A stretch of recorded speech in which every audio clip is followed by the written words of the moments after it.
waxaa la soo dhigay muuqaal been abuur ah oo uu leeyahay waka laba bilood lagama joogo asma sabab waa fanaanad hargeysa la joogta maxaa farxiyo fiska iyadu waa Aisha Milix ninka la yiraahdo Mubarak October wuxuu ka tagay farxiyo fiska oo wuxuu ka raacay asma sabab waa 2022 October suumka idin saari ay daawaday ka soo dhaweysto Soomaali oo xasad latay Soomaali oo been abuur aan wax kala qaar haddaan cadeyn buuxda oo itus oo itaabsiya ku wadin waa huba igama aaminteen wallahi is lying you say wallahi is lying wuxuu isleeyahay gabadhiisna soo ka qarsoomin oo ku ceebe laakiin shiinow halkaas haday ka marayso meel xun bay kula gashay baashi lacag raadintahay bahane waayahay soo dhawaada aad balidi salaamiya hoygani waa hoyga dabagalka beenta iyo propagandada afku xooglayaasha baraha bulshada jooga qayb kamid ah waayahay maanta maxaa idin wadaa beeshka shiina culay waxa la soo dhigay muuqaal been abuur ah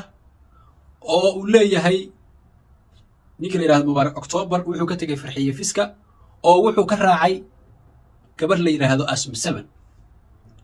cadaynta muuqaalkaas ana idin haya ha ka walwalina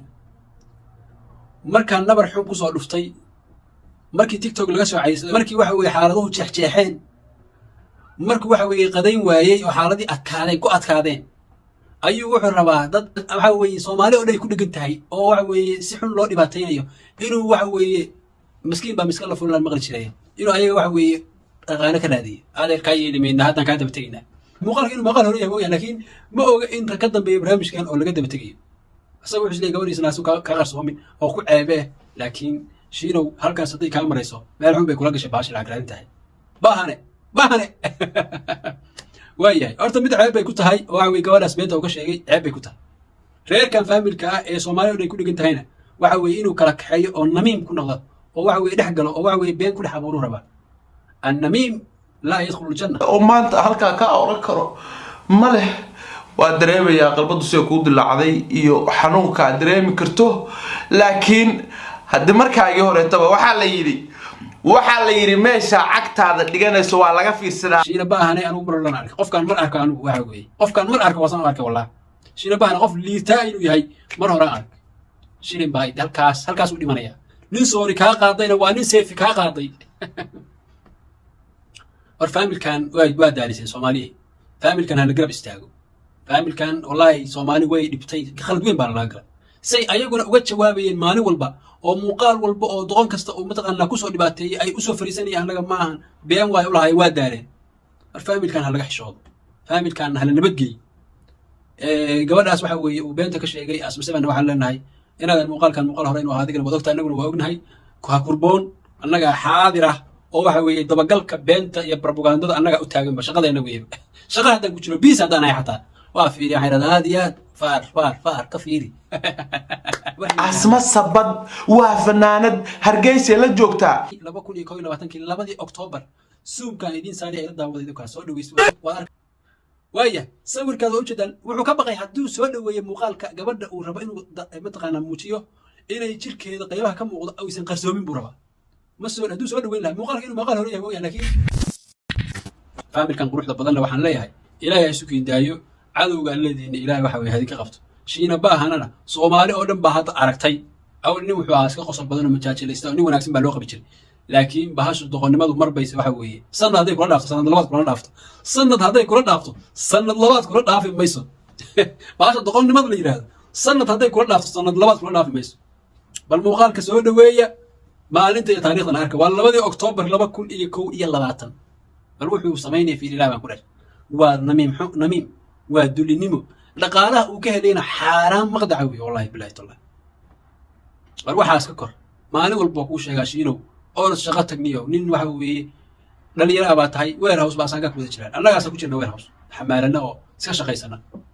iska xamaali tag waxaani meel xun bay kala dhacday magacaagan iyo waxaaga waa wadan kartaa laakiin sidaad u isticmaalaysaa hadda si liidato weey half million dadka badan baa kugu xiran been baadna ku bartana kuma weerisay dadkii ku wada arkashiina baahane iimaanka alla ka qaad reerkiisi waa ilaaw oo awlaadiisi waa ilaaw oo waxa weey familkiisi waa ilaaw inta muxuu raacaynayaa shilin uu san dib u marin inuu helo adeer shaqo shilin dib baa loo maray meeshan qurbaan la yiraahdaa shilin been lagu helo والله بالله والله ما براه شغال lacag ka sameeysan qalbiga ku jirin ee waxaan rabaa beenta iyo propaganda meeshaan aan ugu jeedaa meeshaan dagaal loo joogaa dagaal u joog baan odaga markaan caysaday oo meel walba ka tuuray oo waxa weeye aan geed walba ka saaray reerkaas ku dhac Soomaaliyeey marka idinka laba idin gudbo reerkaas waxa weeye inaad garab u haataan oo aad garab istaagtaan iyo inaad reerkaas waxa weeye oo weligiis idinku dhex dulmanaado doqon kastana ay fursad ku soo kala qabato hadhowna ayaguna Allah soo fiirsan annaga been baan la sheegay maahay waa isla joognaa ay dhahaan intaysan calaalin muuqaalkan meel fog gaarsiiya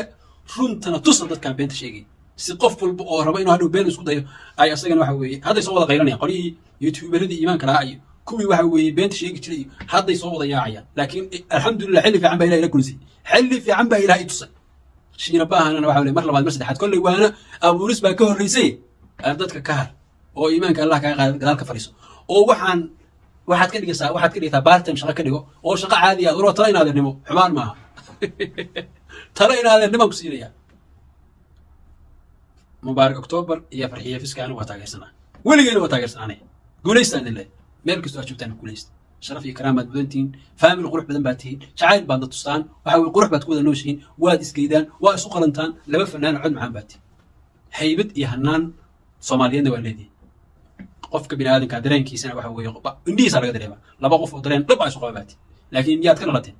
Soomaali oo xasad ka dhalatay Soomaali oo been abuur aan wax weeye wax kala ku nooleen ba ka dhalatay Soomaali oo hadda wax wanaagsan malab iyo mataqaana adduun iyo dahab saa ugu sayirsid wax ka sheegayaad ka dhalatay Soomaali oo waxaad ka dhalatay aan garab inay qofka loogu talagalay siiyaan aan awoodin baad ka dhalatay guul iyo gobonimo ay diirjeenaya anigu waxaan ahay mar walba فرصة family كاسن روح اللي يتاجسنا فرصة family مبارك فرصة فيسكا فرصة مبارك ما تاجين هذه لاندرني مادر قوليست إن شاء الله أنت أنا وحوي وبين وبروباغاندو إحنا كبشران غير كاسن ودغيهين وفرحسينهين وأنا راح يسنا يعني الله شو قرح بنوكشان بيلها تماشات كي قرح ده نص ضبطان عدد كمعان هيسها قبو بعد كسوينا سيلوش بعد ذلك هنا قولي قبل ما السلام عليكم ولذلك أنا حاليا مقال كان سيشيا قرية oo Soomaaliyeed dad garab istaaga oo muuqaalkan meel ku gaarsiiyay. Assalaamu calaykum.